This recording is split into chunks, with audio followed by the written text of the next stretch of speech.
Welcome to the Department of Healthcare Access and Information, or HCI, Fire Resistance Rated Assemblies presentation brought to you by the Fire Prevention Unit here at HCI. If you participated in part 1 of this series, you know that we went over different types of fire resistance rated assemblies. But today we're going to be going over protection of penetrations, joint systems, and openings in rated assemblies, protection of different types of assembly types, and much, much more. If you haven't done so already, feel free to download this presentation made available to you in PDF format under the handout section of the GoToWebinar toolbox on your screen. You are here for about an hour and a half presentation, depending on how many questions you have. But if you have any questions during the presentation, feel free to type the question into the question box of the GoTo software toolbox, and we will answer those at the end of the presentation. If you do have a question that's specific, send your question over to the email at regsunit@hci.ca.gov. Again, that's for specific questions for specific projects. Send it over to regsunit@hci.ca.gov. That's regsunit@hcai.ca.gov. If you experience transmission difficulties, please feel free to log off and log back in using the login information that the GoTo software sent you in your email. Today for a presenter, we're going to have Ms. Nancy Timmons. She is the Chief Fire Safety Officer within HCI, and she's going to be doing the presentation today. So once again, thank you for joining us, Nancy. So if you're there, I hand the presentation over to you. Thank you very much, Cesar.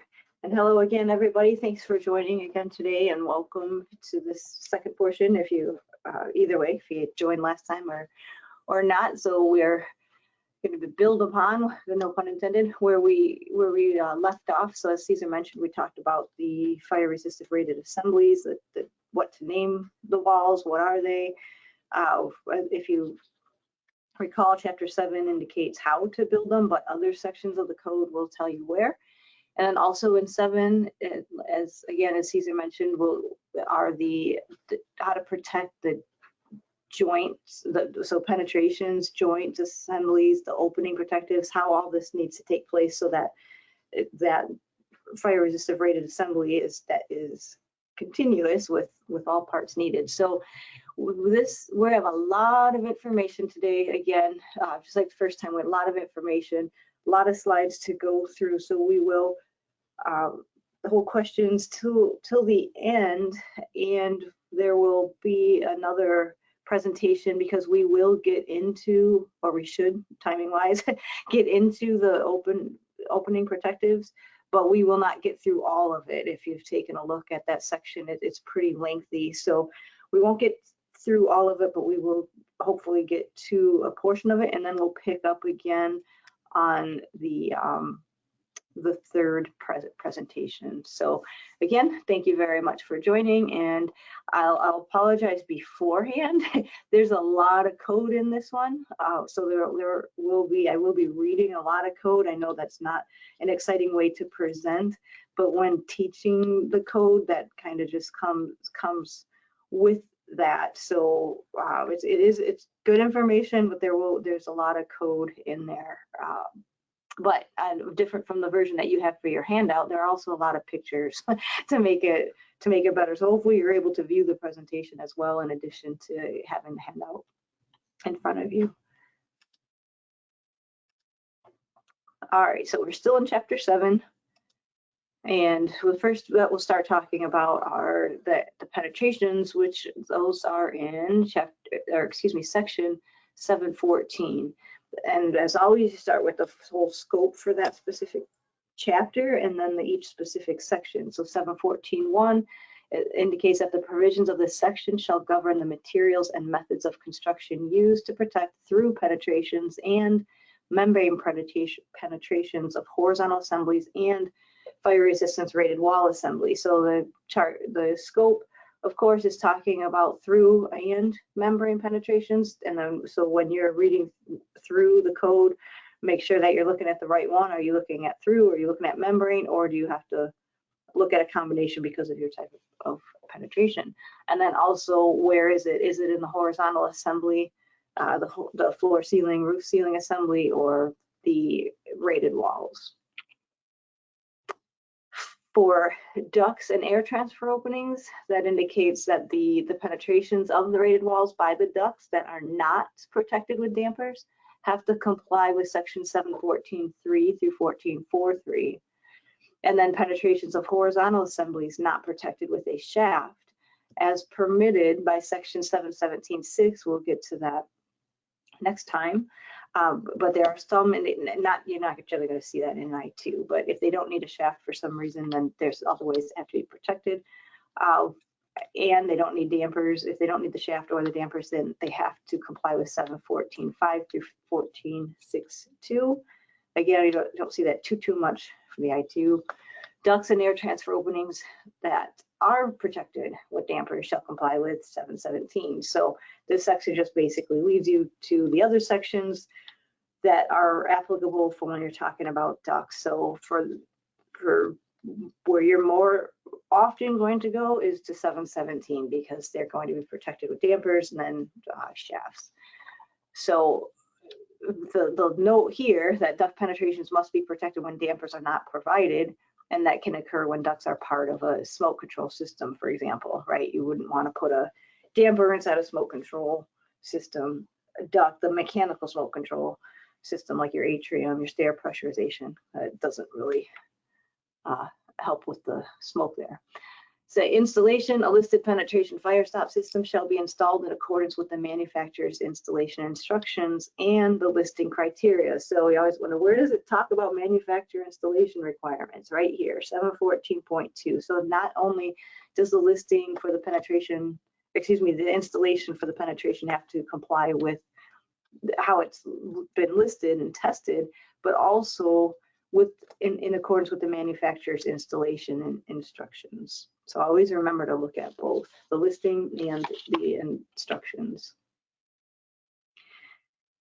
When looking at the details where sleeves are used, they shall be securely fastened to the assembly that they penetrated. You can see an example of that on the picture on the left. The space between the item contained in the sleeve. So like on the left, and the picture above, you've got the sleeve and then the items inside of it. So that space in between, and any space between the sleeve and the assembly that is penetrated, the wall, the horizontal assembly, etc., shall be protected in accordance with this section, 714.3. Insulation and coverings on or in the penetrating item shall not penetrate the assembly unless the specific material used has been tested as part of the assembly in accordance with this section. So just like anything that we're looking at, if it's part of an assembly is not just one thing, it's a bunch of things put together that were put through a test and then are assembled together, right? So what is being installed in here has to match how it was tested and then how it's listed. So again, protecting the space in where the item is going through the sleeve, because doesn't really do you much good if you got a hole going through there where the cables are going. But we see that all the time. Just the other day I was showing a picture to staff of where it was just one, but still the way smoke travels, especially in the pressure of a fire, it doesn't take much to spread that smoke. I should have added that slide in here. I've got a slide of that shows a small room. It shows the calcs for how long it takes a small room to fill with smoke with a dime size hole in the wall, and I don't remember the dimensions of the room. I think it's like 16 by 16 or something. It's really small, and it takes like 2-3 minutes, but it fills up pretty quick. But anyway, that's why this is all important. So if this is talking about filling the interior, the inside of that sleeve, as well as where the sleeve is penetrating the assembly, the wall or the floor. So switching to 14.4, for fire resistance rated walls, penetrations into or through fire walls, fire barrier walls, smoke barrier walls, and fire partitions shall comply with section 714.4.1 through 4.3. Penetrations in smoke barrier walls shall also comply with 714.5.4. So for a smoke barrier wall, there's a bit more. So for all the walls, they're complying with 14.4.1 through 4.3. Smoke barriers add on 714.5.4. And then, so what are those sections? So 714.4.1 starts off with the through penetrations and indicates that those have to be protected in accordance with 714.4.1.1 or 714.4.1.2. And then there's an exception to this where the penetrating items are steel, ferrous, or copper pipes, tubes, or conduits. The annular space between the penetrating item and the fire resistance rated wall is permitted to be protected by either of the following measures. So again, the exceptions for just these types of materials, and they can be protected by either of these. So I put a little hint on top of each of these of which one you would use for what. So for number one, you could use that for ferrous metal pipe and conduit penetration. So number one says in concrete, oops, there's extra spaces there. In concrete or masonry walls where the penetrating item is a maximum 6-inch nominal diameter and the area of the opening through the wall does not exceed 144 square inches. So both criteria to be met. Well, 3, right? The type of item, and then maximum 6-inch nominal diameter, and then 144 square inches max. Then concrete, grout, or mortar is permitted where it is installed the full thickness of the wall or the thickness required to maintain the fire resistance rating.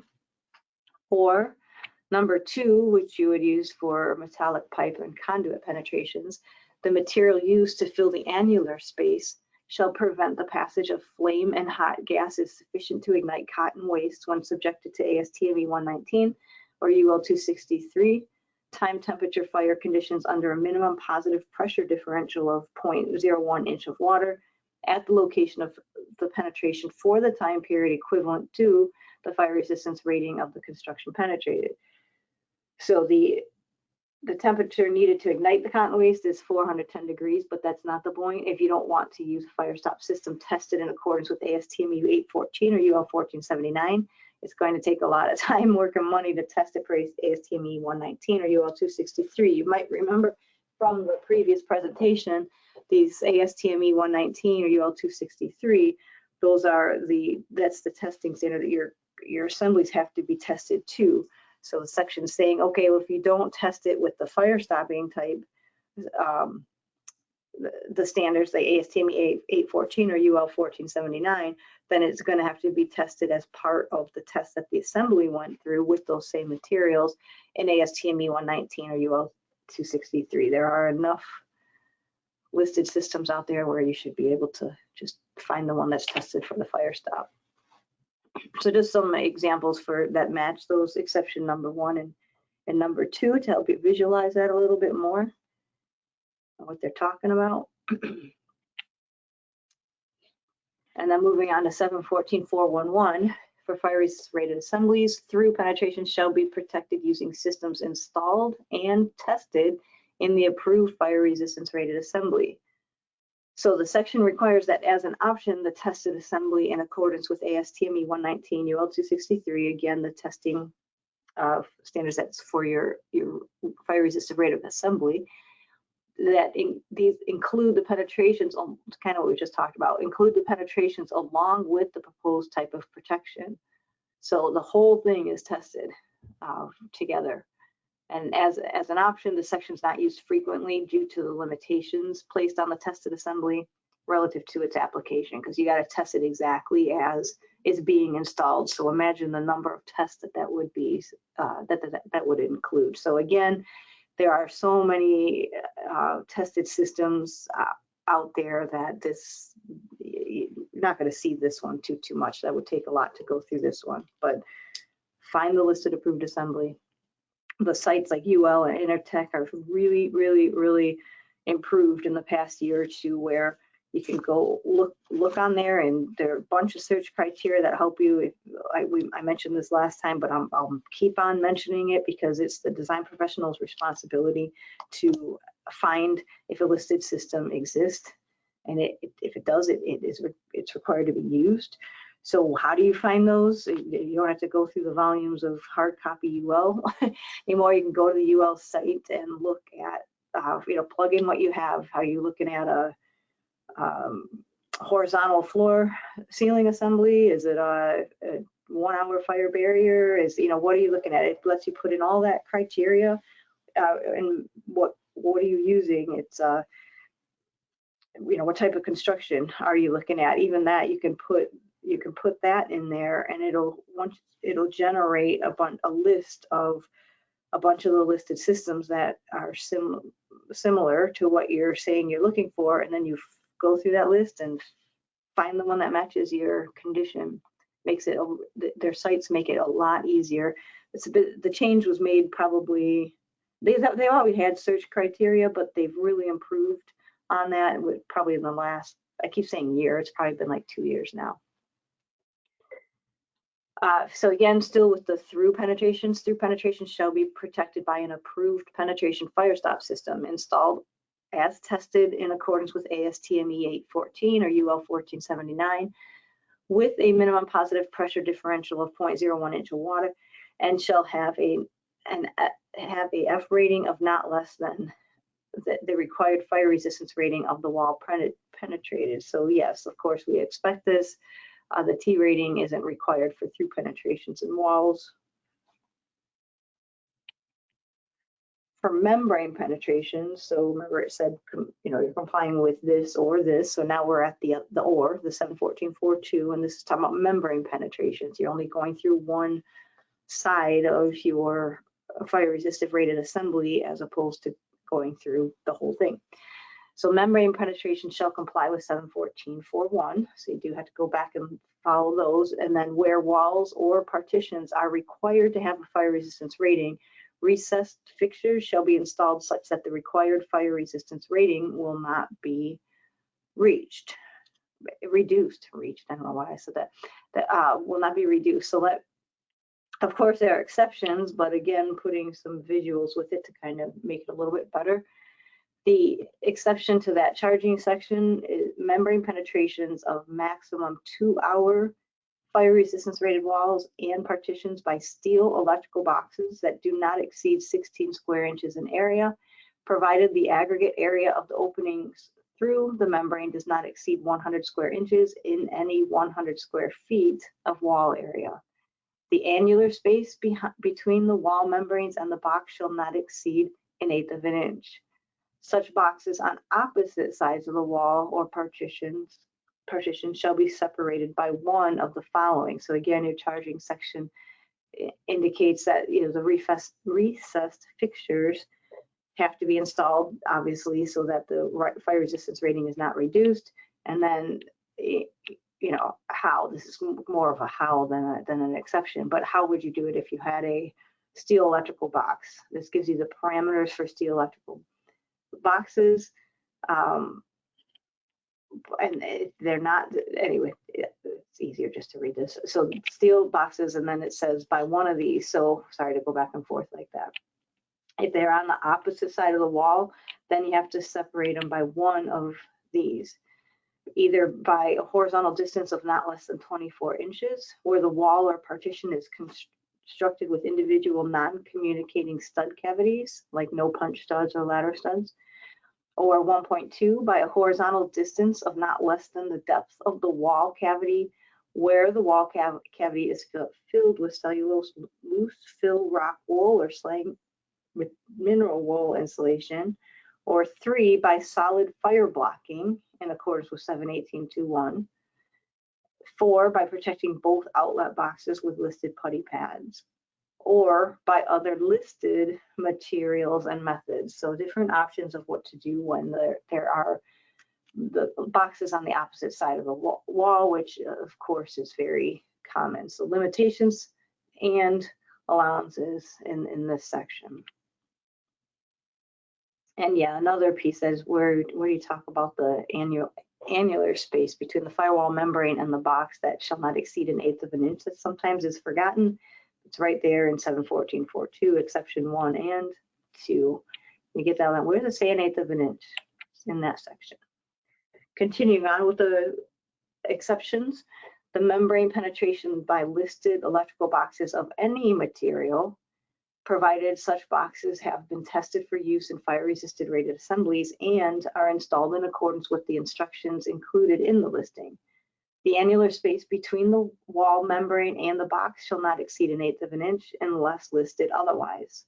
Such boxes on opposite sides of the wall or partition shall be separated as follows. So I'm going to back up again, sorry, back and forth. So this one, we're talking about the steel electrical boxes. So exception number 1 is for steel electrical boxes that don't exceed those sizes. Exception number 2 is talking about the electrical boxes of any material and what you can do there. So if you've made it through the first part, qualifies there, then you go on to the following. How do you protect them on the when they're on the opposite sides of the wall? For 2.1, by the horizontal distance specified in the listing of the electrical boxes. 2.2, by the solid fire blocking in accordance with 718.2.1. 3 is by protecting both boxes with listed putty pads, or 4, by other listed materials and methods. So again, this one's the exception for the listed plastic boxes. And regardless of how, if it's listed, the separation requirements still apply. And then it's the visual, that one. But, and then so, and just to give you these are required, the fire resistance rated non-metallic boxes, they are required to be marked. And then you'll have that UL in the circle, and then the hourly rating. You can see that here too. We have the hourly rating, and then an FW or C for the floor, wall, or ceiling. So when you're looking at those, seeing if they're listed, here's obviously you're going to have the product data, and you're going to have the listing, but here's obviously another way where you verify that.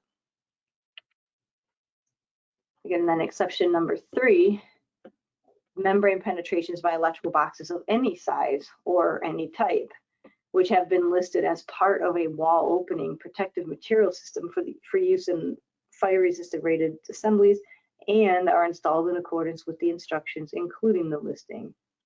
So these types require the testing in the wall assembly, again in accordance with ASTME 119 or UL 263. So these are tested, they're in that furnace with that wall assembly. They're not in the furnace by themselves, like with the other standards.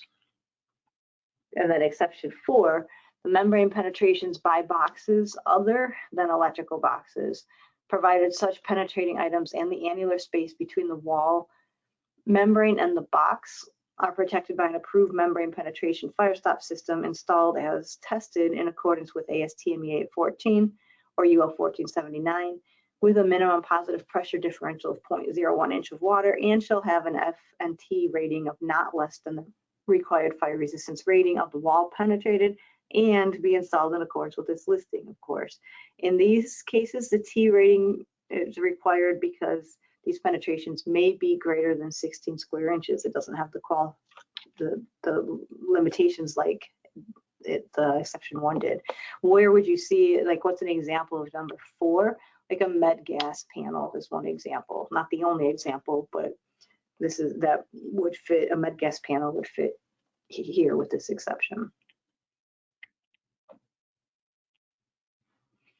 And these are just some examples of the fixtures for recessed insulation and fire rated construction listed by Warnock and Hersey. So just some visuals for you there. Now, and another exception, number 5, the annular space created by the penetration of an automatic sprinkler, provided it's covered by a metal escutcheon plate. So that opening there is going to be protected with that escutcheon. And then 6, lots of exceptions.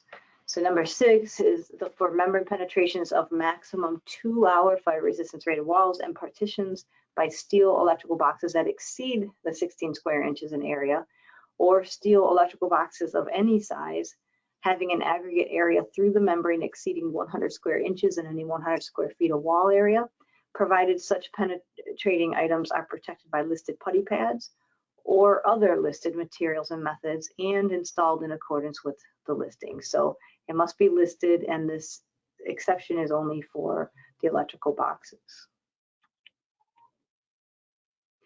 And when you have dissimilar materials, non-combustible penetrating items shall not connect to combustible items beyond the point of fire stopping unless it can be demonstrated that the fire resistance integrity of the wall is maintained.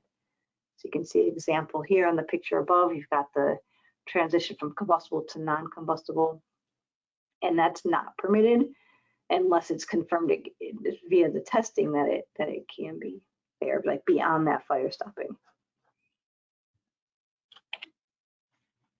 For horizontal assembly, so if we switched 714.5, now we're talking about the horizontal assemblies, floor ceiling, roof ceiling, etc. Penetrations of a fire resistance rated floor, roof ceiling assembly, or the ceiling membranes of a roof ceiling assembly, not required to be enclosed in a shaft by 712.1, shall be protected in accordance with 714.5.1 through 714.5.4. So again, talking about this one, the floor ceiling assembly or ceiling membrane of a roof ceiling assembly. That doesn't have to be in a shaft. So the ceiling portion, because again, it's not just one thing, right? The ceiling might have a rating, but by itself, it is not a complete horizontal assembly. It's the ceiling portion and the roof portion that make the entire assembly. So if you've got something that's just going through the ceiling portion, and it does not need to be in a shaft, then it still needs to be protected. How so? You go look at 714.5.1 through 5.4. So when that's a through penetration, the through penetrations of horizontal assembly shall comply with 714.5.1.1 through 5.1.2. The picture is just the example of just a visual showing you a horizontal assembly and then the system that it has. You can see that this has an FT and L rating. The L is the leakage rating that's required for smoke barriers, and even though a smoke barrier is a smoke barrier wall, a smoke compartment consists of the walls and the floor ceiling assembly above and below. So it's the whole cube. So that's part of that, also needs an L rating. Oh, we talked about that before. We'll talk about it again. So exceptions for this one is again for the type of material, penetrations by steel, ferrous, or copper conduits, pipes, tubes, or vents, or concrete or masonry items through a single fire resistance rated floor assembly where the annular space is protected with materials that prevent the passage of flame and hot gases. It won't go through all that. You don't need to hear all that. Although it makes it easier to read, I guess, if I read all of it. Sorry about that. I just read it, I suppose, because I got stuck there. So again, penetrations by steel, ferrous, or copper conduits, pipes, tubes, or vents, or concrete or masonry items through a single fire resistance rated floor, just the one floor assembly, and then where the annual space is protected with the materials that prevent the passage of flame and hot gases sufficient to ignite cotton waste. When subjected to ASTME 119, UL 263, by now you should recognize when you hear that, they're talking about the assembly, ASTME 119. When it's the time temperature fire conditions under a minimum positive pressure differential of 0.01 inch of water at the location of the penetration for the time period equivalent to the fire resistance rating of the construction penetrated. Penetrating items with a maximum 6-inch nominal diameter shall not be limited to the penetration of a single fire resistance rated floor assembly, provided the aggregate area of the opening through the assembly doesn't exceed the 144 square inches in any 100 square feet of floor area. You can see some of that similar language. So if you're wondering what is ferrous, it's a description indicating the presence of iron in metal, and it includes steel and pig iron and alloys, and not aluminum. And then exception number 2. I'm not going to read all that through. Just read it. If you got a horizontal assembly and you've got these types of materials, and then with the maximum diameter, just make sure you're in the right exception for the material that you have and the size of that opening. Just make sure you're in the right one. And then, of course, another one for the electrical boxes in the horizontal assemblies. And then those boxes, you make sure that those are tested properly, right? If you've got a electrical box that's tested for fire resistance rated wall assembly, can you automatically use it in the floor? Was it tested that way? So make sure you're looking at that as well. And again, this is the section for the horizontal assemblies, so this is talking about when those are in the floor, make sure it's tested for that. And of course, the installation has to be protected in the way that it was tested and approved in the assembly. And again, this is similar to the one for the wall. If it's through the horizontal assembly and they don't have its own, it doesn't have its own listing, the penetrating item and how it's protected doesn't have its own listing for that individual item, but it can be tested as part, it was tested as part of the whole floor ceiling assembly, then they can use that. But again, we shouldn't really see this too much anymore because there's a number of listings that are available now.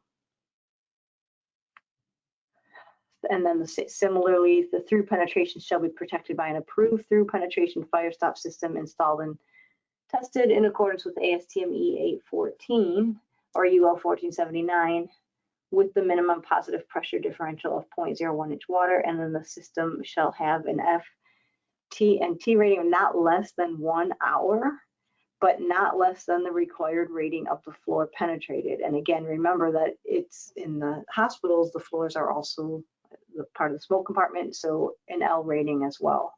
But this is code for everybody, so it's not always apparent. This is why some people forget that. And then exceptions for this, so floor penetrations contained and located within the cavity of the wall don't require the T rating. They'll still need the F and the L. But if they're in the cavity of the wall, they won't need that T rating. And then for floor penetrations by floor drains, tub drains, or shower drains contained and located within the concealed space of a horizontal assembly do not require a T rating. Yes, they did not list toilet, but you can assume, yeah, it's probably going to work the same, right? And on our site, we have pre-approved details on our Oshpod HCAI site for the fire pre-approved details. You'll see one in there for when you have a penetration from the toilet. Exception number 3, floor penetrations of maximum 4-inch nominal diameter metal conduit or tubing penetrating directly into metal enclosed electrical power switchgear. Those don't require the T rating either. And then penetrations that are part of a fire resistance rated horizontal assembly shall comply with 714.511 or 512. So we're back now to the membrane. So we talked about the through, now we're talking about membranes through the horizontal assembly.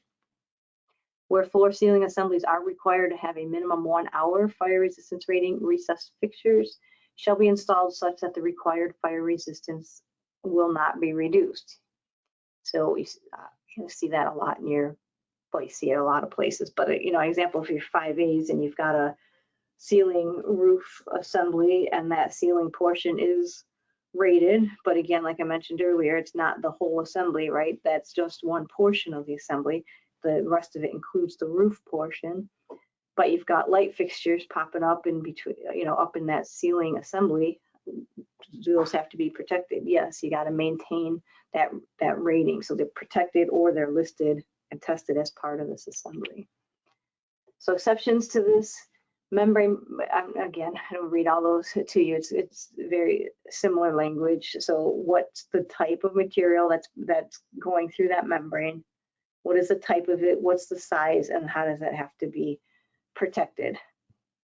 So a lot of the same similar language that you see through the others. It's just that it's for horizontal. And the exception 3 and 4, 3 is talking about the electrical boxes of any size or type.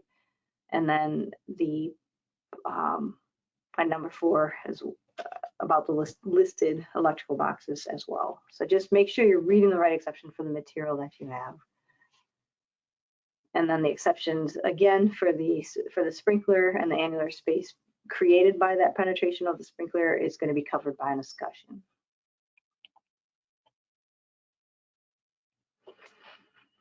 And then if you've got a non-combustible item that are cast into the concrete building elements, remember from the first time around, what are your building elements? Those are the items you see in table 601.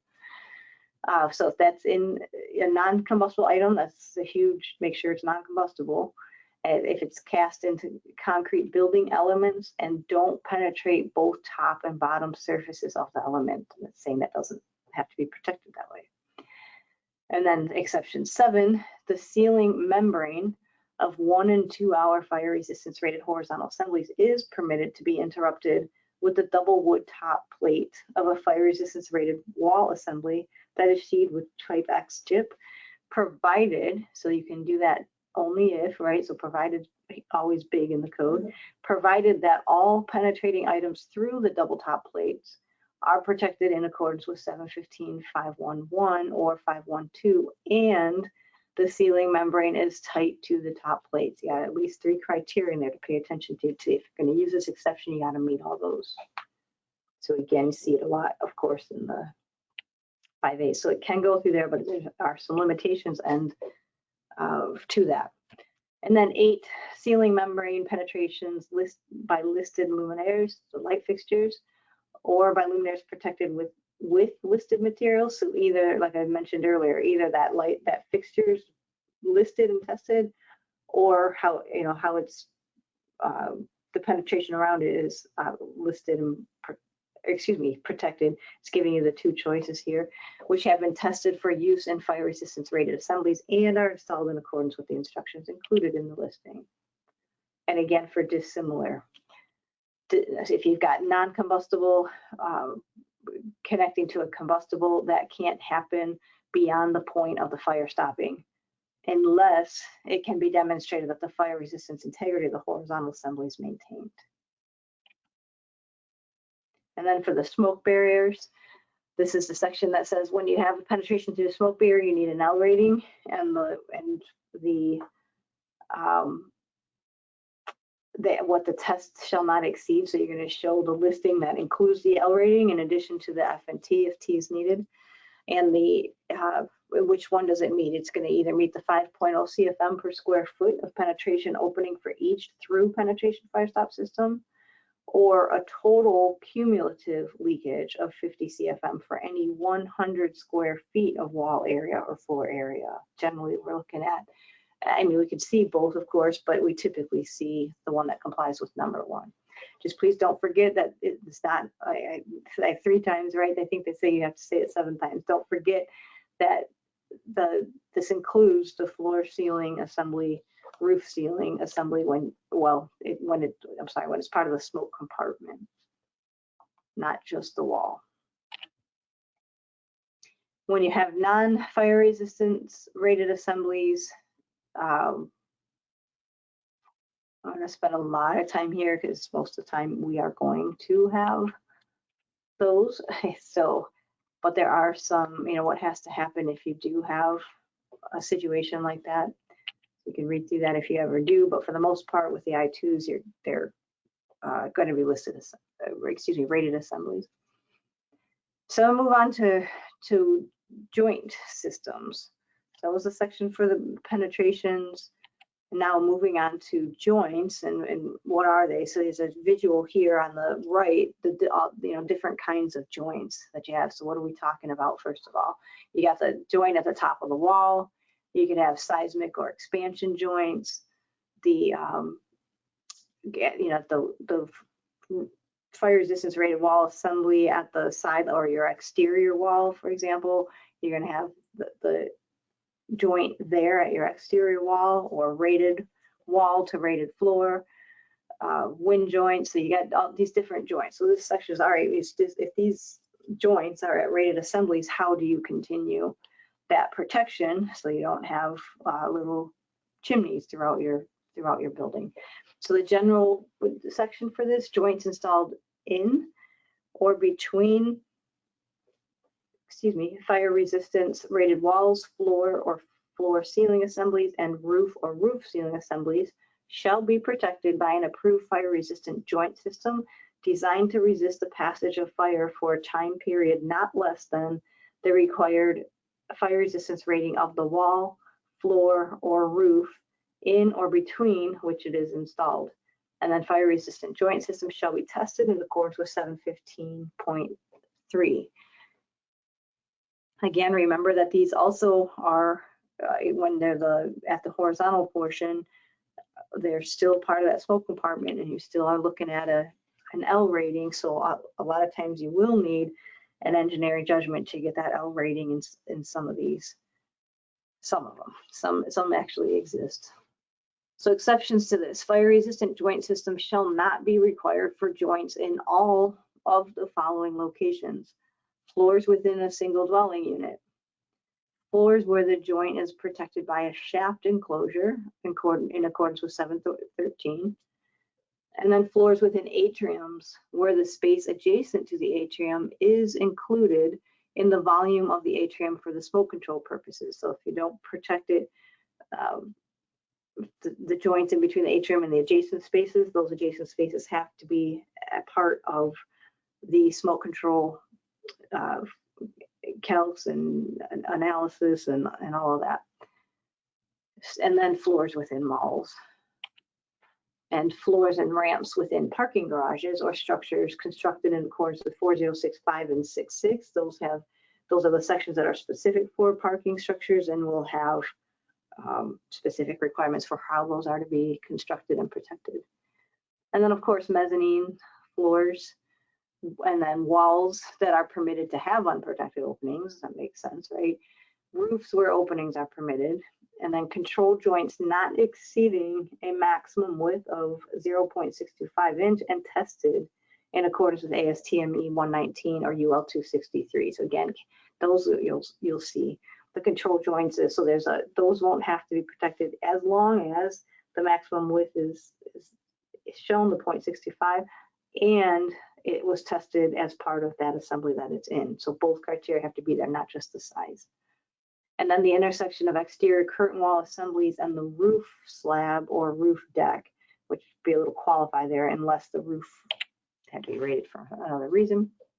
And then just a visual to break it up a little bit. So a lot of these slides are not in. See, if you're following along with your own slides, you have the code language, but you don't have you don't have the visuals, and you don't have some of these notes. These next few slides, I'm just read them to you. They're more like notes, but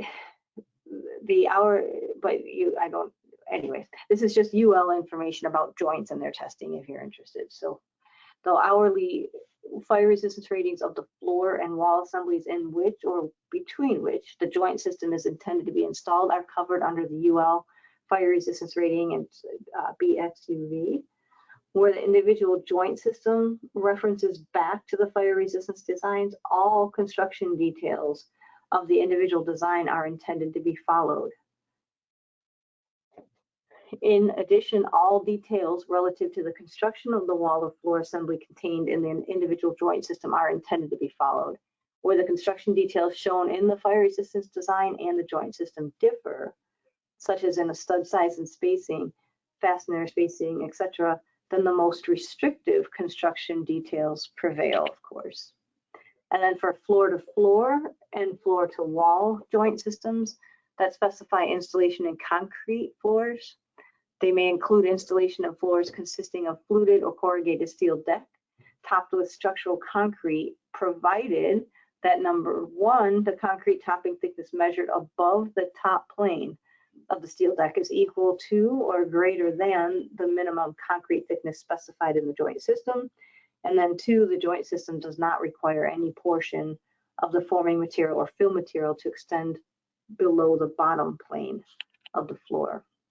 And then the basic standard used to investigate the products in this category is ANSI or UL 2079, excuse me, which is the test for fire resistance of building joint systems, of course. And then ANSI UL 2079, it defines 4 types of joint systems: the floor to floor, wall to wall, and head of wall. And then in addition, the bottom of wall joint systems have been investigated using the general methods and conditions of acceptance specified for the 4 defined types of joint systems. And then all joint systems covered under this category have been investigated with a minimum positive furnace pressure differential of 0.01 inch of water, as you've heard multiple times, maintained at a distance of 12 inches below the horizontal test assemblies, and at a mid-height of vertical test assemblies. And then ANSI UL 2079 requires that the joint systems with movement capabilities, your dynamic systems, that they're to be cycled through the intended range of movement prior to the fire test. And then the movement cycling is intended to demonstrate the compatibility between the individual components of the joint system and the fire resistive assembly. Joint systems are required to be cycled through the intended movement range 500 or 100 complete movement cycles at a minimum rate of 1, 10, or 30 cycles per minute prior to the fire test. So that assembly got to be moving before the test, and then they do the test to see how well is that joint system staying in place and doing what it's supposed to do for fire life safety. So yes, we work with structural. What's the movement of the required for the building structurally, and then do the listed assemblies match what that movement is. You know, we like some of the high rises, for example, you might have more movement at the upper levels that's needed structurally. So watch when you have these joint systems, will your joint systems do their listings match? Do they match that movement that's needed? Otherwise, right, they don't. You have an earthquake and they're gonna, or wind, even if it's just the movement that they need for wind, these systems won't be maintained and you no longer have that integrity. You don't have that protection. And then finally, the conditions of acceptance in ANSI UL 2079 provide criteria for an assembly rating with an optional L rating and or W rating, the water leakage, or excuse me, for water. The L rating determines the amount of air leakage in cubic feet per minute, linear foot of joint opening through the joint system, again at the 400-degree air temperature at an air pressure differential of 0.30 inch WC. And then the L ratings are intended to assist the AHJs and others in determining the suitability of joint systems for the protection of openings in floors and smoke barriers for the purpose of restricting the movement of smoke in accordance with NFPA 101. So again, talk about the L rating there. And then just some examples of some dynamic and static systems. Here's a dynamic. You'd know that by the D, the FFD 2000. This is a dynamic system. Here's an S, so static. Most of the time, you know, we'll generally see the dynamics. We need the movement, but some, you know, we got concrete to concrete. You don't need that movement sometimes, so you can have an S. But typically, you're going to see a D dynamic listing. Just some examples of different joint systems. And then for curtain wall assemblies, they have the specific section, the void created at the intersection of a floor ceiling assembly and an exterior curtain wall assembly have to be protected in accordance with 715.4. So about the installation for the joint systems, they have to be securely installed, of course, in accordance with the manufacturer's installation instructions. So again, another place where it's not just the listing, but also the manufacturer's listing, the manufacturer's installation requirements. And that's for its entire length, of course. So it doesn't impair the ability to accommodate expected building movements and to also resist the passage of fire and hot gases.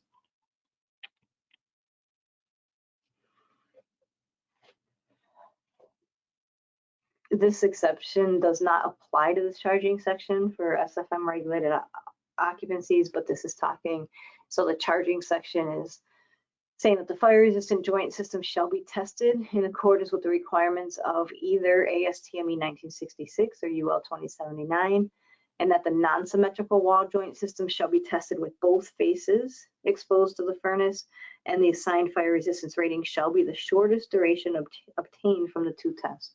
When evidence is furnished to show that the wall was tested with the least fire resistant side exposed to the furnace, subject to acceptance of the building official, the wall need not be subjected to test from the opposite side, because if the side that has the least protection passed the test in the furnace with the fire, then it's to assume the side that has the greater protection is going to be fine. And then the exception, again, this exception doesn't apply to the occupancies that we look at. So it does have to be tested, and basically when does the weakest side fail? And did it fail at a point that means it passed the test or it did not? It's basically what that's talking about.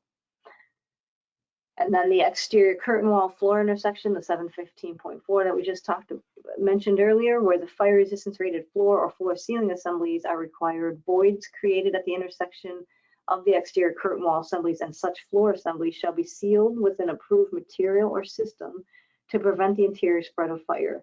Such system shall be securely installed and tested in accordance with ASTM E2307. So make sure what you're using is obviously meeting the right ASTM standard that needs to, and provides an F rating for a time period of at least equal to the fire resistance rating or floor assembly that it's at.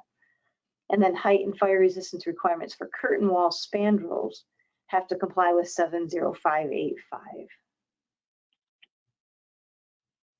Exception for this is when voids are created at the intersection of the exterior curtain wall assembly and such floor assemblies where the vision glass extends to the finished floor level, they shall be permitted to be sealed with an approved material to prevent the interior spread of fire. Such material shall be securely installed and capable of preventing the passage of hot flame and hot gases sufficient to ignite cotton waste where subjected to the ASTM E119 time temp under the same pressure differential. But remember, some of these are still going to need an L rating for us. This is just a visual for you.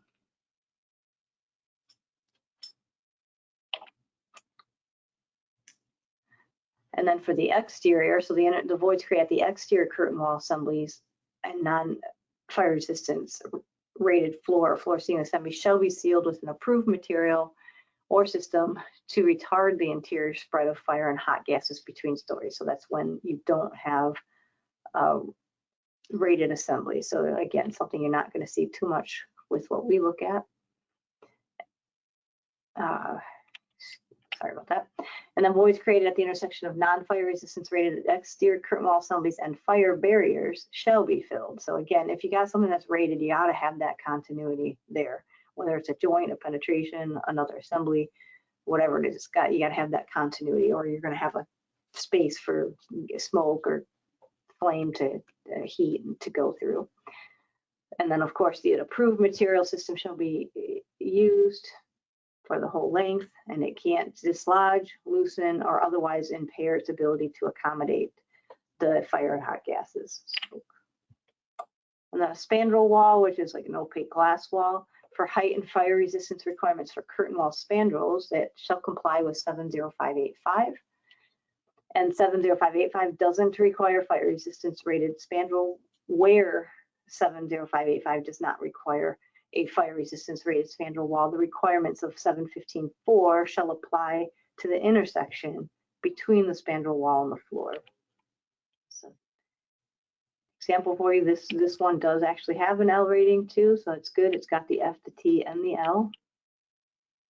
Just an example, not a must use, but is still helpful. And then fire resistant joint systems and smoke barriers. Fire resistant joint systems and smoke barriers and joints at the intersection of horizontal smoke barrier and an exterior curtain wall shall be tested in accordance with the requirements of UL 2079 for air leakage. The L rating of the joint system shall not exceed 5 CFM per linear foot of joint at 0.30 inch of water for both the ambient temperature and elevated temperature test. So of course, you see some similarities with the L rating requirements for when you need it at the different types of assemblies, but you gotta, you're going, floor to floor. For example, your heat, where's it going to be? It's going to be up at that upper level, right? So the testing, the limitations here are a little bit different. So just make sure you've got the right L rating for one, that you have the L rating, and then two, you've got the L rating that meets the specific criteria for where you're penetrating the wall, floor, curtain wall, etc. And then just an example. This is what you want to prevent. And then for opening protectives, This is the part where we're just going to kind of cut off in part way through. So we're into 716, and 716, like I mentioned, is very lengthy. We'll just do a part of it here and then pick up in portion 3 with more details on doors. So, but again, the section for the openings, all well, you got doors, windows, etc. And at 716, a lot of people go right to the table, which is great. But you can't enforce the, say you see a comment, this, on one of the plans that this doesn't comply with 716, blah, blah, blah. When we do that, we can't write the, can't cite the table by itself, but where does the information in the table come from? It comes from the charging section. So if you're looking at the table but need a little bit more information, always just go to the matching charging section for what you're looking at. You're looking at a door and a firewall, you're looking at a fire barrier, smoke barrier, you're looking at glazing that's tested as a wall, looking at glazing that's just tested for glazing, etc.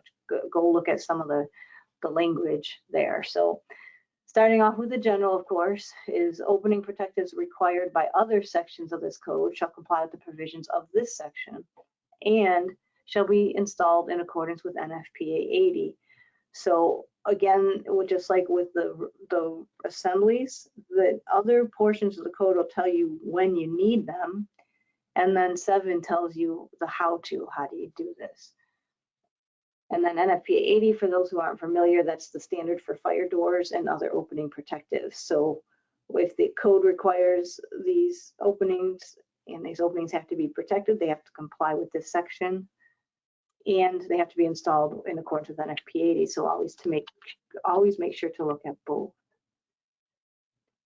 And alternative methods for determining fire protection ratings, the application of any of the alternative methods listed in this section shall be based on fire exposure and acceptance criteria specified in NFPA 252, 257, and UL 9, 10B, or 10C.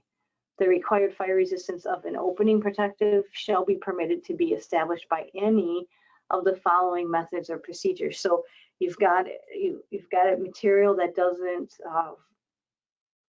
you don't have a listing for it, and you want to do an alternate. The alternate has to be based off of this the acceptance criteria listed here, and then again, the opening protectives shall be permitted to be established by any of these following methods or procedures. So you can give us designs documented in approved sources, the calculations that are performed in an approved manner, and an engineering analysis based on comparison of opening protective designs having the fire protection ratings as determined by the test procedures. Again, just reiterates it here. Set forth in NFPA 252 and 257, UL 9, 10B, or 10C, and then other alternative protection methods as allowed in 10411. So just again, if you're using an alternate, you don't have a listed, it's got to look at this section, for the criteria that have to be met to provide that alternate to us. All right. So for glazing, the glazing used in fire door assemblies and fire window assemblies shall comply with this section in addition to the requirements of 716(2) and 3. So this, you'll have the general information, then you're going to have some specific information. So still part of this section, the safety glazing, fire protection rated glazing, and fire resistance rated glazing. If you remember from the first time, those two different things. One's tested as, could be tested as a wall, one's just tested as the opening. But fire protection rated glazing and fire resistance rated glazing installed in fire door assembly shall comply with the safety glazing requirements of Chapter 24 or applicable. So you're not, usually when you're in the code, you're not just in one spot, right? So you've also got to look at what the requirements of 24 say have to be in place for safety glazing. And then you'll go pretty much right to 2406. So not only do the glass or glaze panels need to be fire resistance rated, but the glass also must pass the test for the CFR 16 if it's installed in locations subject to human impact load. So looking at all kinds of things with these, what's the frame, what's the glazing, is it tested as a wall, is it tested as a regular opening, and does it meet all the requirements for safety glazing in chapter 24. So those little tags in the corner of the window have a lot of information.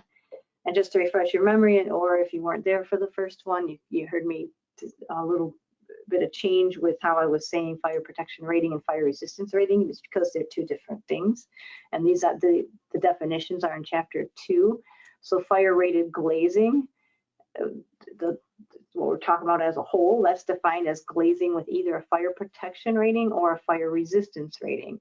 And then the fire protection rating are opening protectives tested at NFPA 257 or UL 9 windows, or NFPA 252 or UL 10B or 10C doors. Fire protection rating, they're tested as those openings or doors. But then fire resistance rating, that's for building elements. So if that glazing was tested, went through the same test as the wall, the ASTME 119 wall test, if the glazing's tested as a wall, then that's considered fire resistance rating, rated protected glazing. If it's tested through the fire protection rating, then it's tested as an opening protective as opposed to a building element. And that helps when you've got some size limitations for glazing, and so those limitations in some assemblies go away if that glazing is tested as a wall. But if it's tested as an opening, you'll still have some limitations. So it can help if, it's expensive when it's tested as a wall, but it can help when you have an area where you've got a want, or the owner has a want of a large area of glazing. So please, this is a really important slide. Keep these in mind. Look at how your glazing is tested, and that will help you with well, the code it's right there too, but where you can use what. So, and then for the markings, we'll move on to markings. The fire rated glazing assembly shall be marked in accordance with table 716, 1, 2, and 3. The fire rated glazing identification. For fire rated glazing, the label shall bear the identification required in table 716, 1 and 2. D indicates that the glazing is permitted to be used in fire door assemblies, and that the glazing meets the fire protection requirements of NFPA 252, UL 10B or 10C. So when you're looking at the table, this is what I mean. If you see stuff in the table, like, I don't know, what do those little letters even mean? Go to the charging sections and you'll see them explained. H shall include that the glazing meets the hose stream requirements of NFPA 252 or UL 10B or 10C. So not all of them have the hose stream. Some they'll have the test requirements with the flame, and then some will also include the hose stream test where they hit it with the hose. T shall indicate that the glazing meets the temperature requirements of 716.2231. And then the placeholder XXX represents the fire rating period in minutes. So how many minutes was it tested at? So the marking is very important, and that'll tell you how your glazing was tested, and then obviously the criteria that it meets. The fire protection rated glazing identification. So just let me back up. Yeah, the fire rated glazing identification and the fire protection rated glazing identification. So again, the two different, how was it tested? Was it tested as a wall or tested as an opening? For fire protection rated glazing, the label shall bear the following identification required in table 716, 1 and 3. So it's OH and then XXX. The O and the H indicates that the glazing meets both the fire protection and hose stream requirements of NFPA 257 or UL 9 and is permitted to be used in fire window openings. And then the placeholder XXX again represents the fire rating period in minutes. And again, fire resistance rated glazing. For fire resistance rated glazing, the label shall bear the identification required in 7036 and 716.1.1. So the bug, sometimes people call it the bugs. You gotta look at this on the actual glazing. Just a little bit of a visual for you for the tables. So you'll see this is 716.11. This table is the marking fire rated glazing assemblies. And the tables have changed through the years. So if you're looking at different editions of the code, obviously stay in the edition that your project is in. But the later ones have really helped, the tables have really helped differentiate between like what is what and what do you need to see what was my glazing tested as. So if you're, again, tested per ASTME 119, UL 263 tested as a wall, you'll see the marking W, and it meets wall assembly criteria. And if it has FC, then that means it meets the floor ceiling criteria. And there's a footnote in there to go see when you have the floor ceiling. Go also see 2409.1. So right there, those will tell you, right, remember your ASTME 119, UL 263 are the testing criteria for when it's an assembly, the building element, the tested as a wall. And then the others, if it's NFPA 257 or UL 9, and it says OH, again, that meets the fire window assembly criteria, including the hose stream. So it's the opening and the hose. And then the next one, NFPA 252 or UL 10B, 10C, you've got DH and T, D's for door. H, it also has the hose stream test as part of its test. And then T, what's the temporized criteria? It had 450-degree temporized criteria for 30 minutes. And again, the XXS is the time. Is it 20 minutes? Is it 3/4 hour? What is it? That'll be where the XXX is. And then table 716.1, number 2, is the opening fire protection assemblies for ratings and markings. So you're going on the left, you're looking what type of assembly do you have? Do you have a firewall? Do you have a fire barrier that has to be rated more than an hour? Do you have a shaft enclosure for shafts, interior exit stairways, and interior exit ramps? Horizontal exits in firewalls. So yeah, horizontal, so very specific, right? Because a horizontal exit's fire barrier, right? So if you go fire barrier and you look up to that first one, it says fire barrier greater than an hour, I'm going to use that. Well, hold on a minute, this is specific. You got fire barrier, that a horizontal exit, that's a fire barrier, but then a horizontal exit in a firewall, just make sure you're looking at the right type of assembly.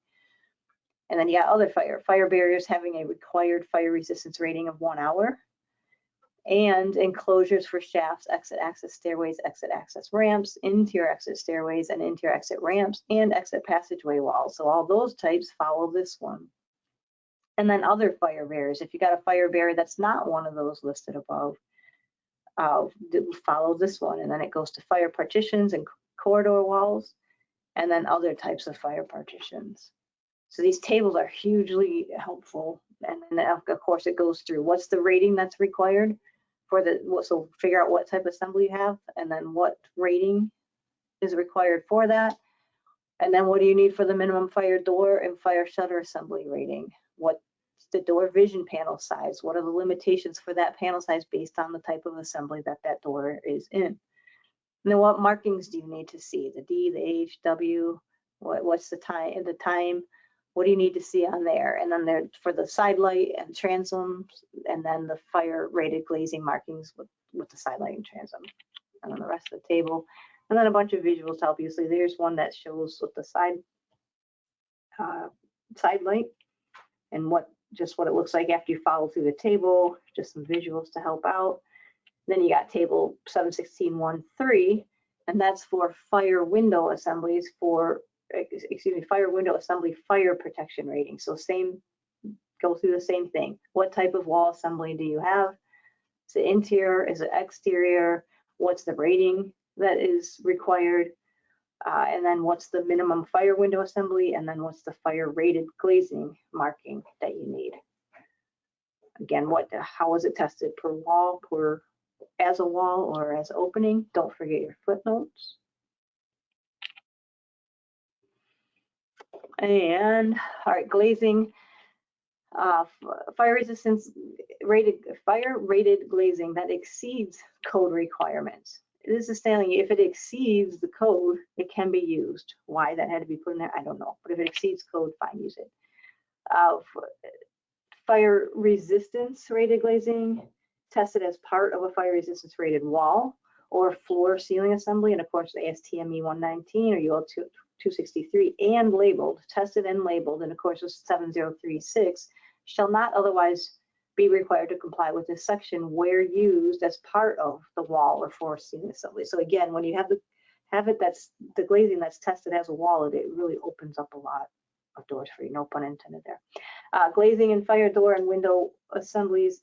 Fire resistance rated glazing shall be permitted in fire door and fire window assemblies where tested and installed in accordance with their listing and where in compliance with the requirements of this section. Fire door assemblies required by other sections of this code. Again, the other parts of the code tell you you're going to need it. This one tells you how. If you have these, they shall comply with the provisions of this section. Fire door frames with transom lights, side lights, or both shall be permitted in accordance with 716.254. If it was tested and listed as it can be used. Testing requirements. An approved fire door and fire shutter assemblies shall be constructed of any material or assembly of component materials that conforms to the test requirements of 716.211 to 214 and the fire protection rating indicated in 716.2 in that table. And then exceptions to this, labeled protective assemblies that conform to the requirements of this section or UL 10A, UL 14B, and UL 14C for tin-clad fire door assemblies. And then exception 2, floor fire door assemblies in accordance with 712.1.13.1. If you've got a fire door assembly in your floor, there's a whole, they have their own specific requirements because again, of course, it's going to be tested differently, right? A door that you're walking through, room to room, as opposed to not that you're going to be going through the door assembly and ceiling, but like a hatch or something, that heat's going to be up there, right? So that those floor fire door assemblies have their own requirements because you're going to have heat. The heat's going right up to those, so they have more requirements for that. So yes, I'm sorry, we did switch to fire doors. We moved from glazing to fire doors. And then side hinged or pivoted swinging doors, fire door assemblies with side hinged and pivot swinging doors shall be tested in accordance with NFPA 252 or UL 10C. And then for tests conducted in accordance with NFPA 252, the fire test shall be conducted using the positive pressure method specified in that standard. So again, if you've got your fire door assembly and it's in a it's a side hinged or pivoted swinging door, it has to meet this criteria. And then in other type of assemblies, the fire door assemblies with other types of doors, including swinging elevator doors, horizontal sliding fire doors, rolling steel fire doors, fire shutters, bottom and side hinged chute intake doors, and top hinged chute discharge doors shall be tested in accordance with NFPA 252 or UL 10B.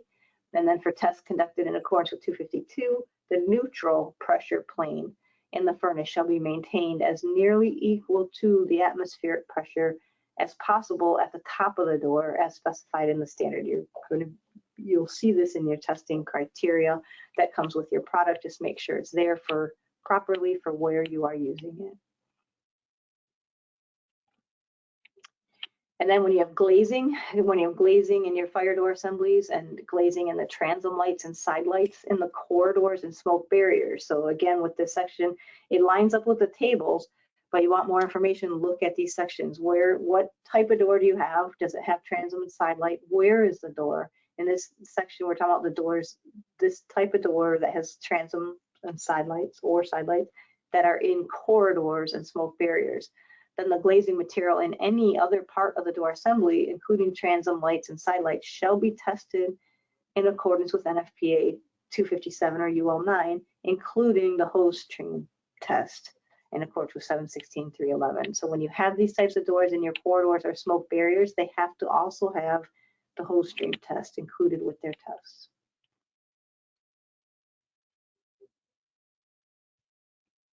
So even though you have a 20-minute door, your side light and your transom, would have to be 45 minutes and also include the hose stream portion of the test. And markings, you'll need to see the different markings on the different pieces. So the marking on the side light is going to look different than the marking of the vision panel in the door, and then the door is going to have its own marking. All of these have to be looked at, as well as the frame, of course. So when you have a smoke and draft control door, the fire door assemblies that serve as smoke and draft control assemblies shall be tested in accordance with UL 1784. So if you've got an area that requires a smoke and draft type door, there are additional testing requirements that need to be in place. And that's UL 1784, which also means you're going to have other markings on that door.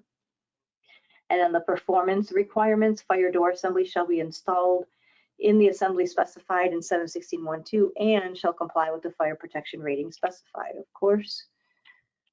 And then back door assemblies and corridors and smoke barriers. Fire door assemblies required to have a minimum fire protection rating of 20 minutes. We're located in corridor walls or smoke barrier walls that have a fire resistance rating in accordance with 716.1.2 shall be tested in accordance with NFPA 252 or UL 10C without the hose stream test. And then the viewport, there are exceptions for the viewport. If it requires the viewport or viewports that require a hole not larger than 1 inch in diameter through the door, have not less than 0.25 inch thick glass disc, and the holder is of a metal that will not melt out where it's subject to temperatures of 1700 degrees. So if you have a viewport, make sure it meets these if it's not part of the other test. Then exception 2, corridor door assemblies and occupancies of group I2 and 2.1 in fully sprinklered buildings shall be in accordance with 40731, because 40731 will have more specific criteria when you're in the I2. And we'll skip the second one. You're not doing theaters. Horizontal sliding doors in smoke barriers that comply with 4086 and 4088. Oh, that's an I3. Sorry about that. 5's about an I3, and then for 6, talking about safety room doors, that's not for us. And then smoke and draft control doors. The air leakage rate of the door assembly shall not exceed 3 cubic feet per minute per square foot of door opening at 10 inches of water for both the ambient temperature and elevated temp test. And then louvers are prohibited, of course. I don't know why we have to write that. Holes in your door kind of defeats the purpose. You got here you can see the tag. You've got a 3-hour, or I have to read the whole tag to you, but it's 3-hour. It does have an S rating, and it does conform to all. It has the temporized, and it also conforms to the 10B, 10C, etc. This is like your be-all door here. 716.2.2, don't even worry about it. We don't have half-hour fire partitions in California. We only have an hour, or not only, but we have an hour. Then you get into 223, which is about the doors that are in interior exit stairways and interior exit ramps and exit passageways. Again, make sure you look at the section that goes with what you're looking at. Is your door in the corridor? Is it in the smoke barrier? Is it in the stair? Is it in the ramp? So fire door assemblies and interior exit stairways and ramps and exit passageways shall have a maximum transmitted temperature rise of not more than 450 degrees above ambient at the end of 30 minutes of a standard fire test. So if you have the doors in the interior exit stairways, they do need the temp rise, but then the exception, if you don't need that, if the whole building is fully sprinklered.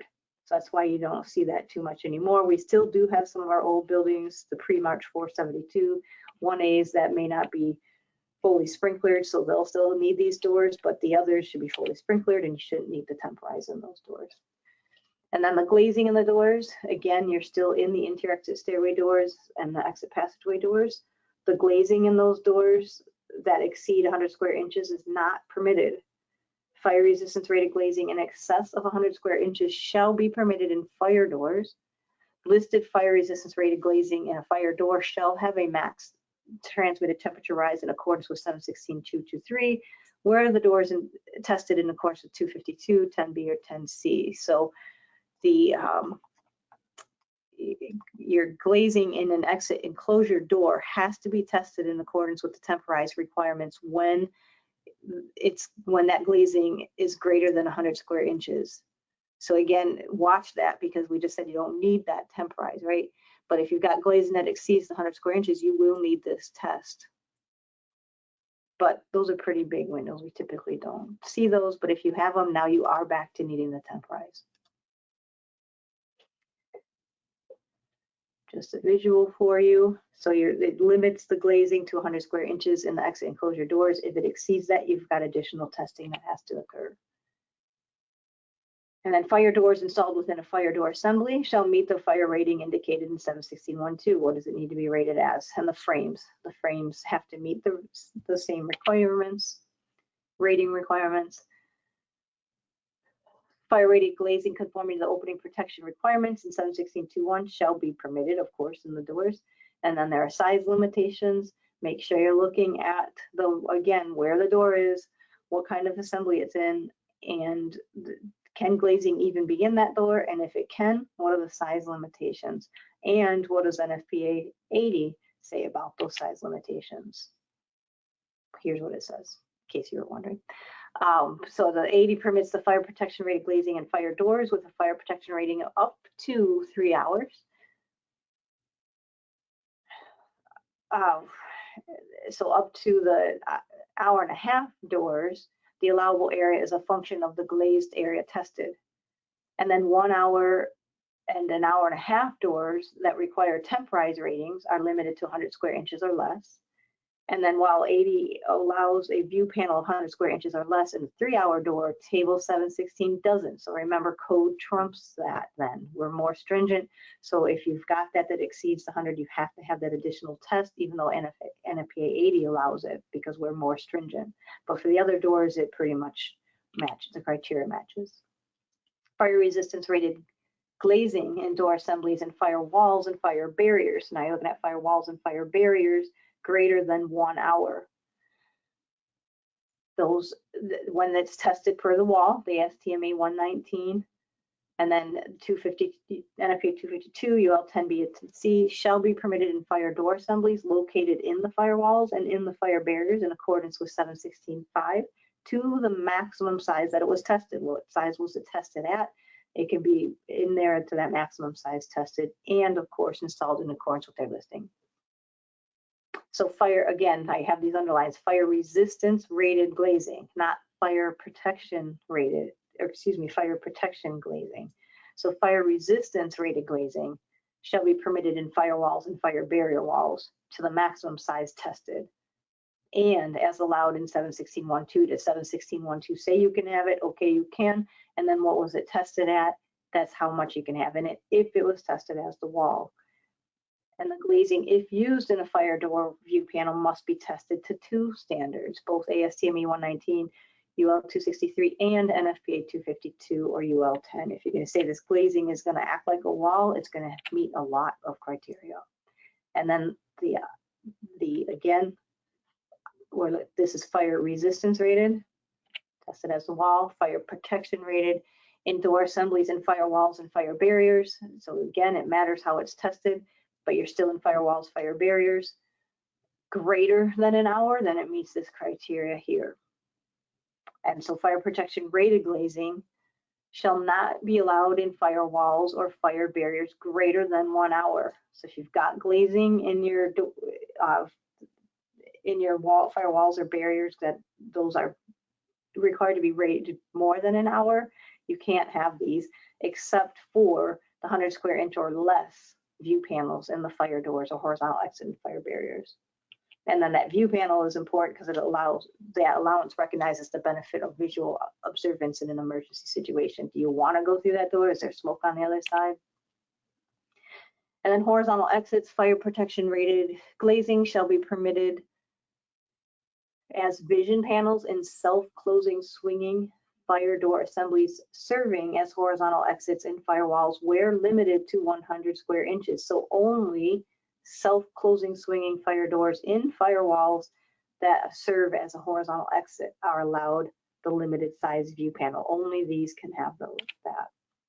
And then for fire barriers, fire protection rated glazing shall be permitted in fire doors having a 1.5 hour fire protection rating intended for installation in fire barriers where limited to 100 square inches. So for this one, only fire barrier doors required to be 1.5 hours fire rated are allowed to have the limited area view panel. But some fire barriers have to be 3 or 4 hour.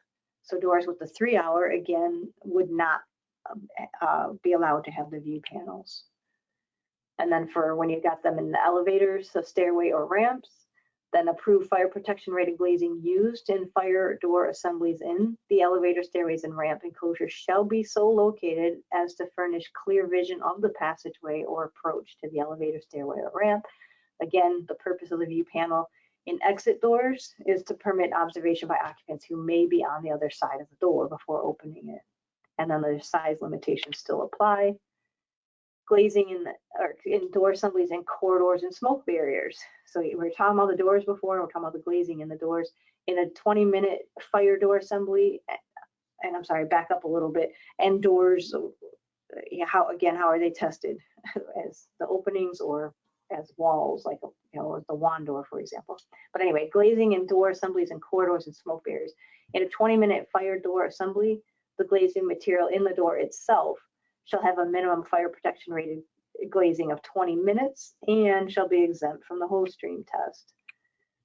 When they have the transom lights, you got some requirements here for when they have the transom, and don't forget the frames, well, in all of them.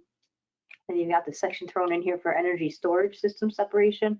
Fire protection rated glazing shall not be permitted in fire door frames with transom lights and side lights and fire barriers that are required by 1206 of the fire code.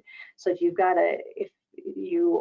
have a fire barrier that's required around the energy storage system, you can't use the same allowances for the other fire barriers. This is specific. You can't have these openings like that in the there's a glazing in the barriers that are specifically for the energy storage systems. Again, this is a visual for when you have the 3/4 hour fire protection rated or less. This is for when it's greater than 3/4. And this slide I put at the end, should have had at the beginning, but if you participated in this today, then you get 1.5 hours of AIA credit for attending this, and you should see it within 10 days of this presentation. And I do that with about 2 minutes to spare. So thank you very much. I know a lot of information, and this is something that when we go over it in-house here, this takes much longer. We go to it in much detail, but in this presentation, I know some people have a lot of experience and some people are newer, so it's a refresher for some, but always good to go over. And if it's new for you, please go over this again. But remember, where is the opening? Where's the penetration? Where's the joint system? What type of assembly is it in? What's the rating? It's going to need to match.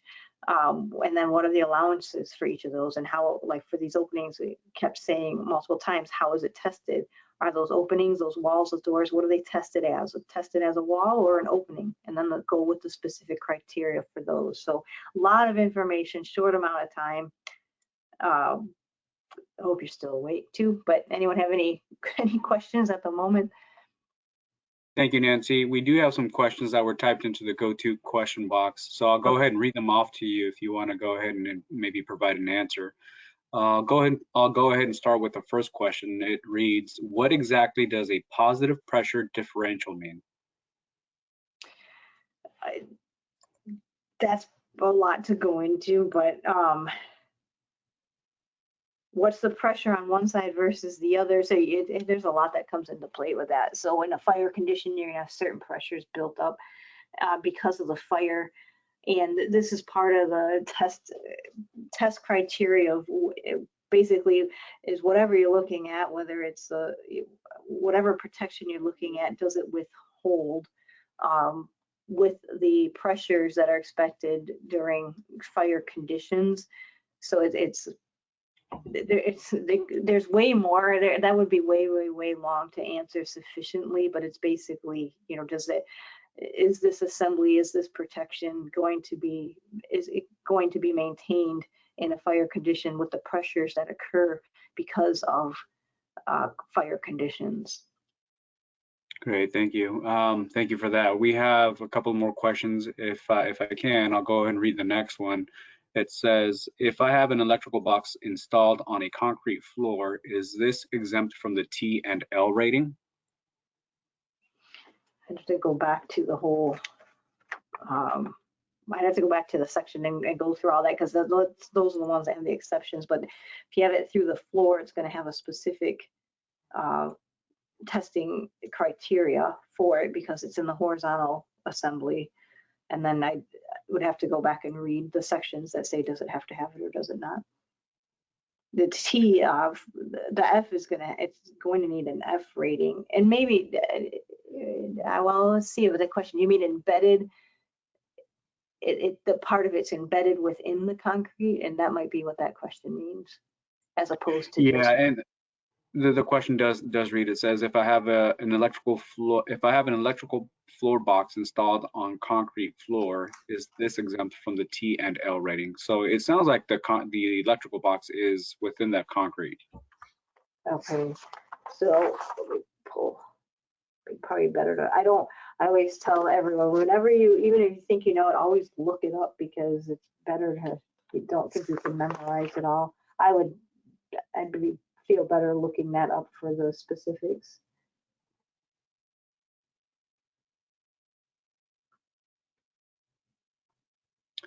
So Right. membrane or through, that's, obviously that comes into play with that. But let me see if let me just go through one of these here.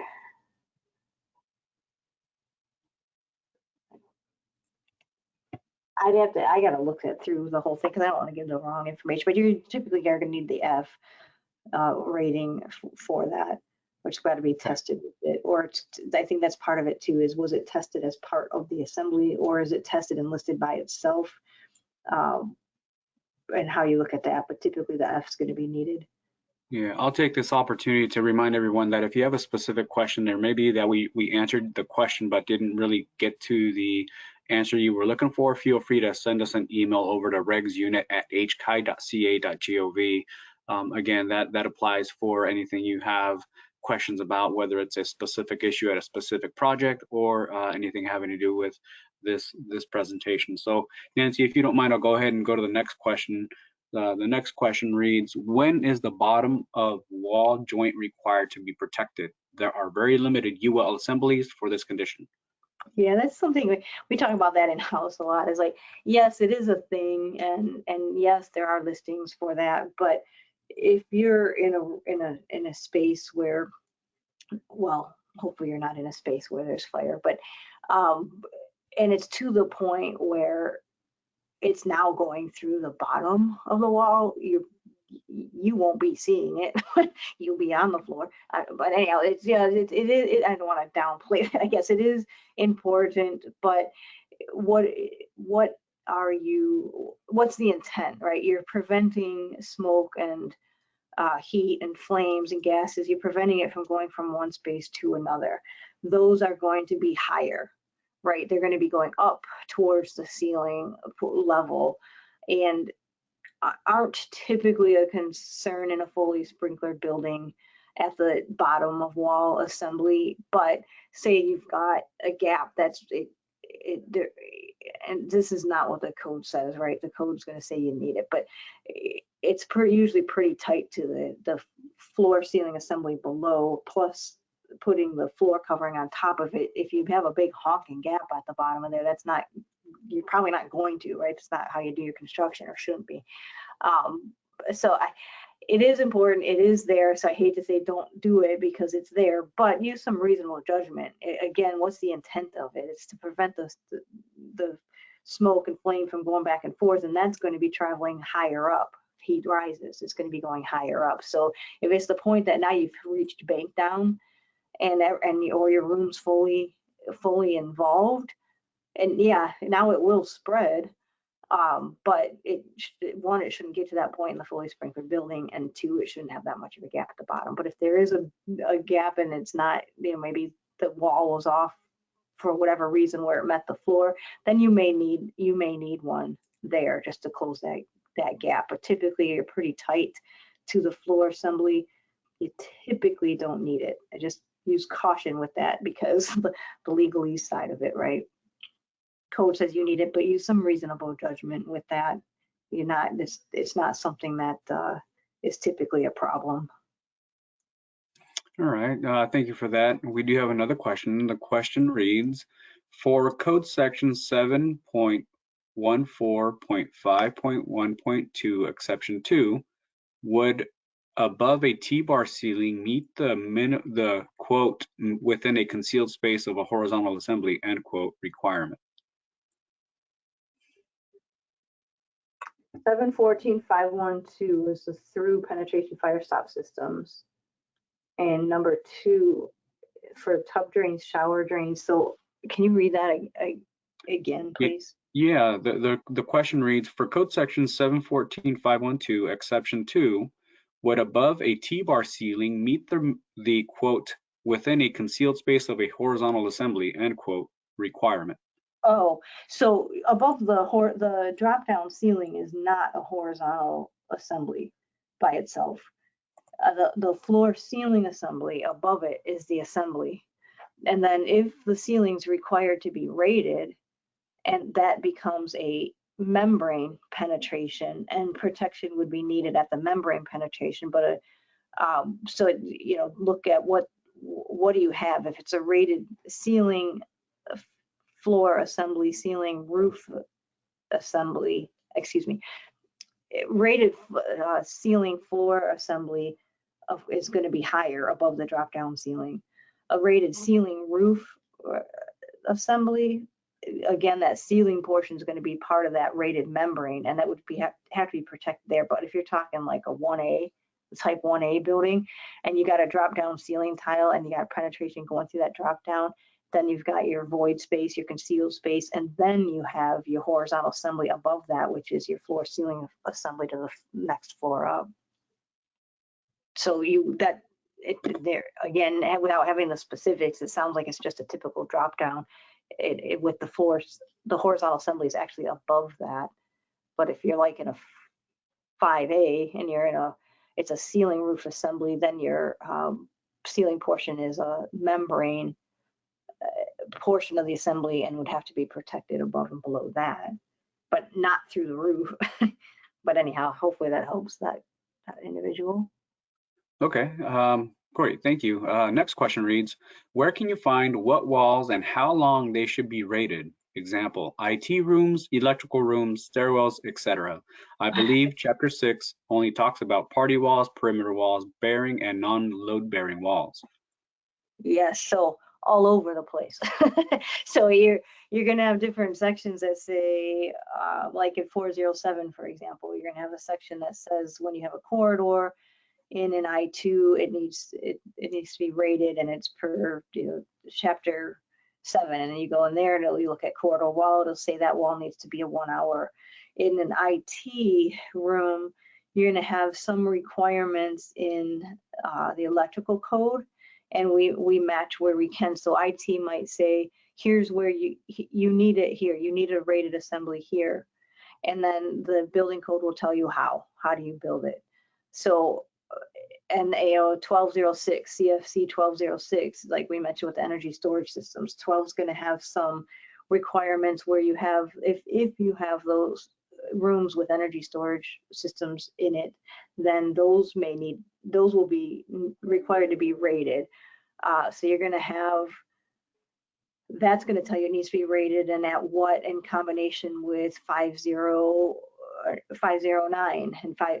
So in chapter 5, you'll see a lot, like if you're talking about different, if you've got your dining and your kitchen in your I2, so you've got that's considered an A, and we'll need a 2 unless there's a commercial oven. It might be an F1, but either way, it'll tell you the requirements in 5084, what rating needs to be between these different uses. But that goes into a whole other class too, because some of them could be accessory and not need to be separated. But if they're required to be separated, then you'll see the hourly rating in that section. So it's kind of, there are a lot of sections, a lot of different areas of where it says what rating you have to have. And then like stair enclosures, you're going in chapter 7, and as well as 6 is, so you've got, you're all over the place. It's going to be all different parts of the code and different codes. What does the mechanical code say you need something? Does fire code say you need it? Does electrical code say you need it? And then different sections in the building code.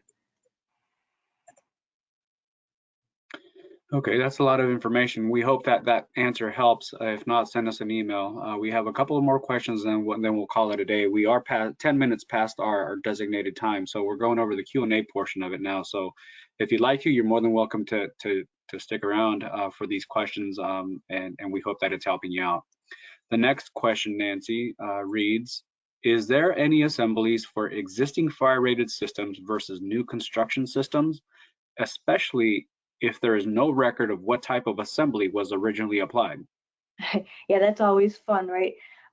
So a couple of things with that. There are a couple of resources that can be looked at. Let me see if I can find the name real quick. I'll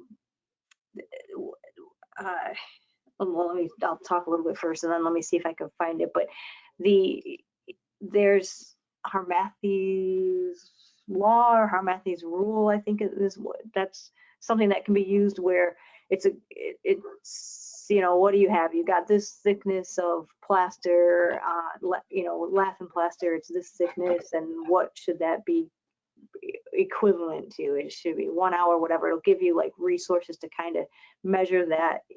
You look at what you have, look in this resource, see if it meets those dimensions. It'll give you an approximate rating that it may meet. ICC has another one. I'll try to look up the name here if I remember what presentation I put it in.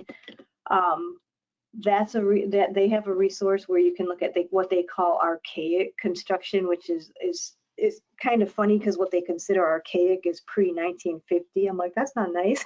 That's not archaic. But anyhow, so they have a resource for what they call archaic construction and some equivalencies that you can look at. You can look at 721, the back of chapter 7, sometimes forgot about. Look at those tables and see if some of your conditions match similarly to that. And some of it just goes back to historical knowledge where we can look up some, it should be the design professional looking that up too, but go out, boots on the ground, and look what you have, what's the thickness, what materials do you have, and look at a couple of these resources to help guide you to an estimate of what that rating might be. And then along that topic, we're looking at, some facilities you're going to always deal with that, right? You have an older portion that is, you got a plaster wall, and then you've got a new addition on the other side. That wall's not going anywhere. So throughout the life of these buildings, having remodel projects and other projects going on, you're going to be constantly running into, okay, what do we do with this? It's not a listed approved assembly for this. What do we do? We're looking at facility specific pre-approved details. And so if you are in that type of facility where you're going to have these kind of projects over and over and over again with the same kind of walls, give us some details of what you have. We can look at those as pre-approved details, and we don't have the system set up completely yet, but we're obviously we can look at it, and then we'll set a system up more completely soon where you have this packet, so to speak, of these pre-approved details, so that every time you have a project, you don't have to recreate the wheel. You got the same wall you had 2 years ago, the same wall you had 10 years ago. You have the similar type of penetration. So we'll be looking at that. So if you've got those, start to have the design professional, or if you are the design professional, create some details that are going to be common. You always will have some that are a little bit off that you might need an EJ for, or an alternate for. But if you've got common ones with, go ahead, create some of those details and let us review those. And we could potentially do pre-approved, where every time you got a project involving that wall with that type of penetration, we can say, yep, we've looked at it, this is the same, and move on. But as far as you don't have that and you're still just trying to find those two resources, again, Harmathy's rules, I think there's more to it. And I'm sorry, if I I don't remember what presentation I brought it up because that's how I look it up, is that the name of the presentation that I gave. I do have those two resources, but the one is from ICC, and it has something in its name that is revolving around archaic construction and how to do those comparisons with new to what they call the pre-1950 archaic. And then the Harmathy's rules or laws, whichever his are called, and that just gives some kind of like a guide. Like I said, is you go to that resource with the thickness of the type and thickness and size of material that you have, and it'll give a comparison of an estimated rating equivalency. Great, thank you, Nancy. We have one last question that we'll go ahead and ask, and then we can wrap up the presentation.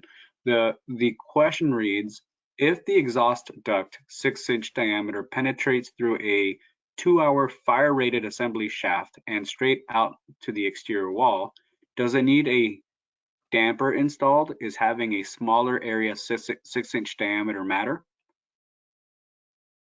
So you got a duct going through to a shaft, and at the point the duct penetrates the shaft, do you need a damper? Is that the question, basically?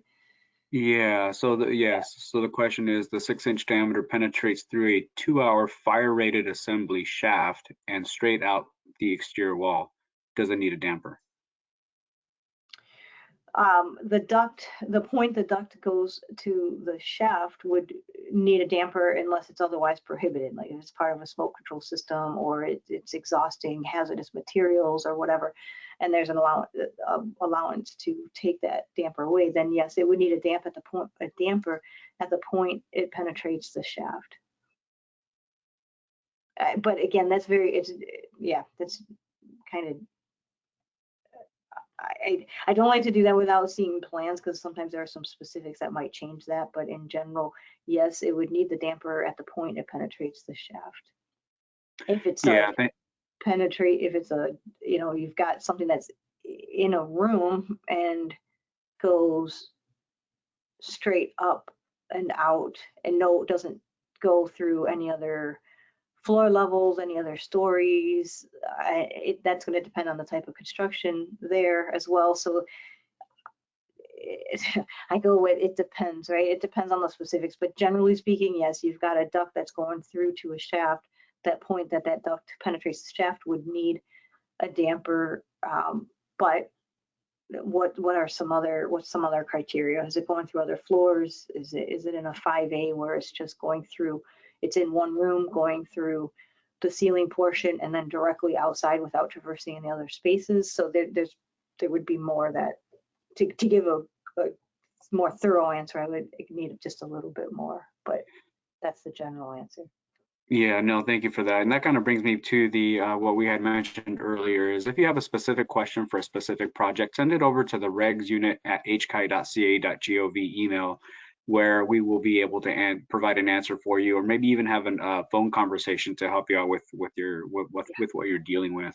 And that email address is regsunit@hcai.ca.gov. Nancy, I believe that's the end of the questions for today. Is there anything else you'd like to add before we do closing comments?